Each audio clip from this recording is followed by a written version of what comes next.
What's going on, guys? Alpha the Wizard back at it with another video. Today we are continuing the meta history of Yu-Gi-Oh!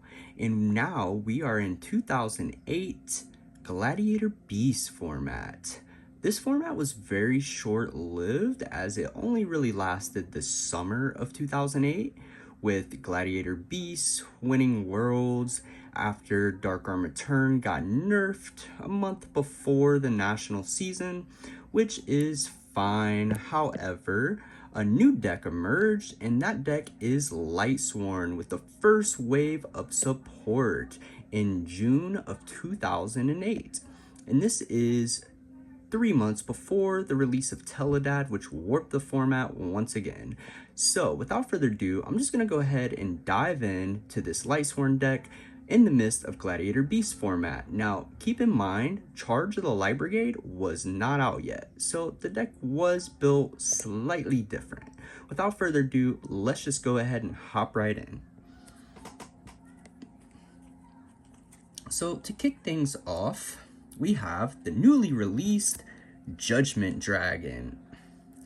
Now, this card is a boss, that's for sure. And when this card came out around this time, I can remember me being a kid, I was so excited reading this card, and I was working my first job at Wendy's as a 16-year-old, and I spent my entire paycheck to get a playset of Judgment Dragons.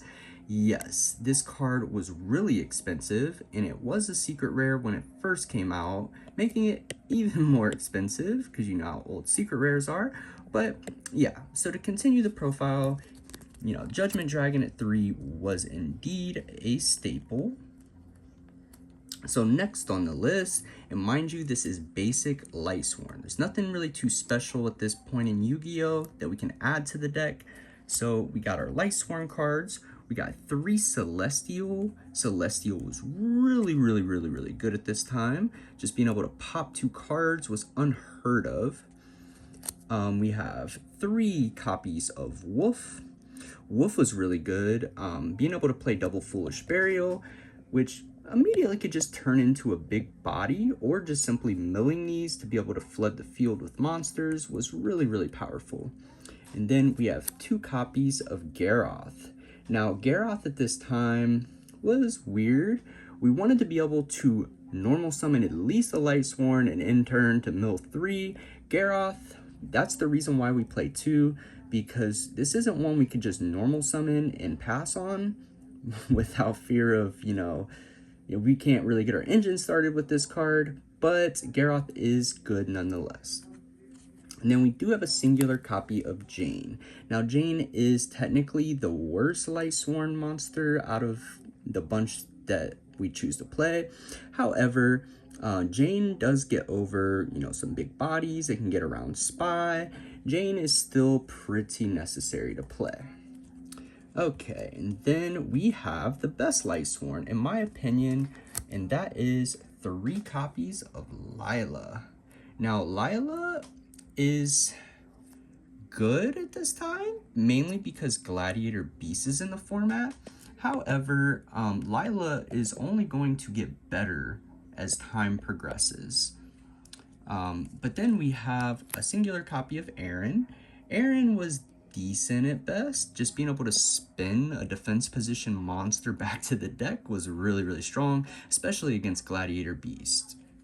But then we have the single best Lightsworn in the deck, and that is 3 copies of Lumina. Yes, Lumina had just came out, and she was at 3 copies. A lot of people were used to Lumina only being at 1 because of maybe like Edison format, but yes, this card was at 3 when it first came out, and yeah, it definitely was pretty strong.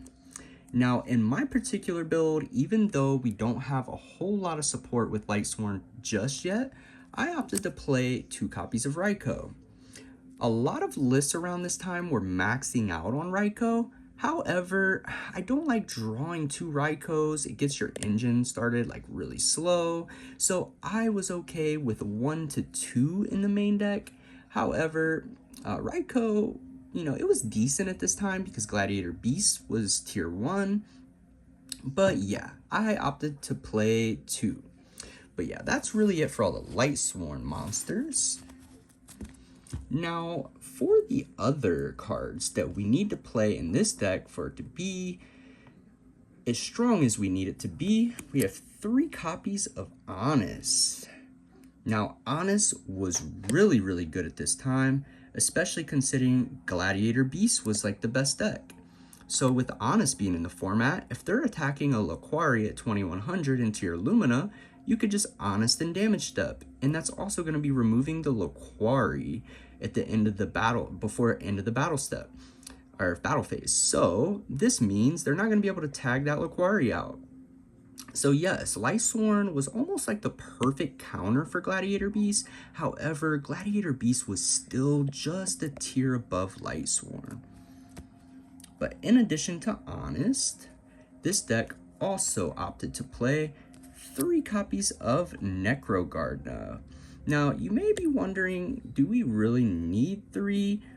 Yes, we kind of do, because since a lot of this engine starts off really slow, it's very common to just open your first turn by normal summoning Lila and go to end phase, and you mill 3.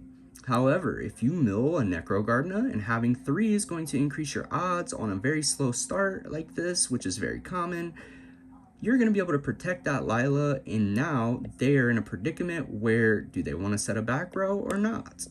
So yes, Necrogardna is very important. Also, some lists opted to main Crush Card Virus, which I am also doing. Couldn't do it back in the day because this was before the reprint, and Crush Card was a prize card. So nobody could really afford to play Crush Card back then unless you had a copy or, you know, you were just balling. But yeah, in this version, I would still play 3 Necrogardna whether or not I played Crush Card or not, just because it is a slower engine without Charge of the Light Brigade, and Necrogardna is going to get you where you need to be. Okay, so next on our list, we have our spell cards. Now, this engine is going to be a lot slower, but we still have Solar Recharge that just came out. Solar Recharge is probably much better than Allure of Darkness because it allows us to draw 2 and then mill 2, which is really good in Lightsworn, even in the early stages. And then we are opting to play 2 copies of Foolish Burial. Foolish Burial was a new release around this time. And this card, basically, you can either use Foolish Burial to get like your 4th Lightsworn name for Judgment Dragon, or this could be simply just used on turn 1 to send a Lightsworn so you can pitch one for Lumina, which is also a strong play. And then there's also the other degeneracy of it, is simply Foolish Barrowing a Wolf for a free 21 body. So yes, Foolish Burial has very good utility in this deck. But then we also have some back row removal. We have Heavy Storm. This deck doesn't really set much back row, so Heavy Storm is usually resolving in a dramatic manner. And we play Mystical Space Typhoon just to be able to counter cards like Wing Blast or Bottomless Trap Hole. Yeah, MST is pretty good. But then we also have to play the generic staples like Monster Reborn and Premature Burial. Later iterations of Lightsworn were opting to cut a lot of these staples just because they have better support, like Charge of the Light Brigade, and they were able to facilitate other cards like Beckoning of the Light. Now, Beckoning of the Light wasn't necessarily played a lot in these Lightsworn builds because this era is more of a toolbox Lightsworn when it first came out. And then last but not least, 1 copy of Monster Reincarnation. This card is really good because you're able to add back your Judgment Dragon, which is really broken in hindsight, especially if you're pitching the 4th Lightsworn name. So yeah, that's really it for the spells. Now, trap cards, very far and few between, but as I previously mentioned, we do play Crush Card Virus, mainly because Glads is in the format and Crush Card can just end the game. But then some lists played different techs. This particular list is playing 3 copies of Solemn Judgment. mainly because Judgment is just really good against Glads, especially if they try to Judgment one of your cards, but you have a Judgment to counter their Judgment. We mainly had Judgment and Lightsworn to be able to properly resolve Judgment Dragon. This right here, we were trying to hold this card as long as possible so that Judgment Dragon is always resolving. But yeah, so with this Lightsworn version, you know, Judgment Dragon was at 3, and also having 3 copies of Honest in the deck was very, very strong. And to be completely honest, having 3 Honest, in my opinion, kind of gives this deck an edge against like Glads, if you will.